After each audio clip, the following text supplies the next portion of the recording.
khuluma uthi ubani then wenza ngalezi abantu abadala igama lami nguthabango kaJudith. waziwa ngobani Bathole lezinto lezi kithi lezinto lezi ezokuthi bangazi ukuthi abantu abaningi bayakhala ngazo bathi zibulala abantu.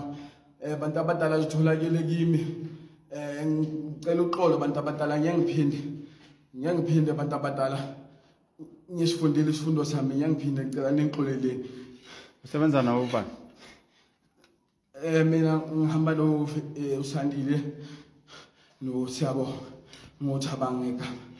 bakwazi ngobani Bangazi bathi bangazi ngosikomota ungatshathi osebathi manje bangazi ngosikomota.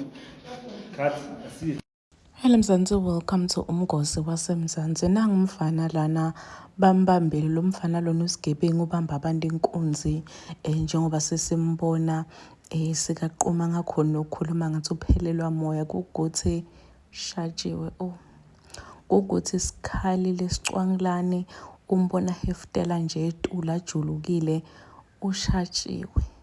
So lo mfana lona ubamba abantu inkunzi nebangani bakhe.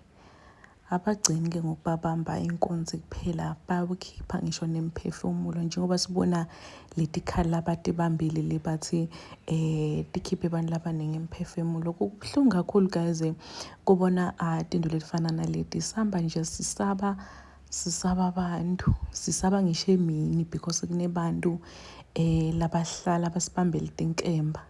Umuntu uthi ngisho noma sekakuthathile konke kwakho sekayithathile phela leyo phone leyo mali abesa decide ukuthi hayi let me just even delete him or her.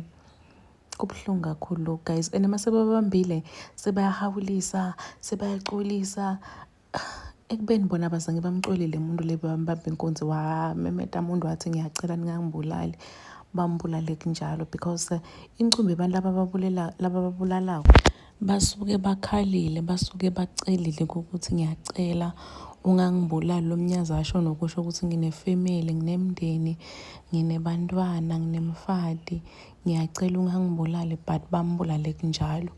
Nyelo sebambambile yena bayamshaya uyakhala uyachucha kakhulu ukukhuluma uthi abamcolele ngeke azaphinde and it's not even true ukuthi ngeke azaphinde. Yabona abantu labafana nalomfana lona abantu lababulala abantu lababamba inkunzi badlengulako badzinga nje ukuthi bayise kagoqanyawo ayikho nje lenye into because makasuka la the following day ube sekabamba futhi inkunzi because it's something like ijwayele it's something laphila ngayo so ngeke azayekele just because ubanjiwe kanye washatshwa. Umuntu lofana nalona sekune proof yonke ukuthi vele ubamba inkunzi ubulala abantu uyadlwengula akakhahleli uselibhaketi nje ayikho inzaba ke usinembetela amaphoyisa uyejele qha ngabulawe nje kunjalo nje guys. Siyophela siloku sivela abantu sesibanda baye emajele sesibantu bayontshintsha kunebantu nje labangeke base bashintshe kunebantu nje labanjalo. Kubuhlungu kakhulu guys ukubona lokhu lasivetela kona lo mfana tinkemba letithusa kangaka awadidi khaldan lela tebambile ukuthi abulale bantu. Please do comment what you think below down on the comment section. Don't forget to hit the notification bell. I'll see you in the next one. I'm signing out. So goodbye.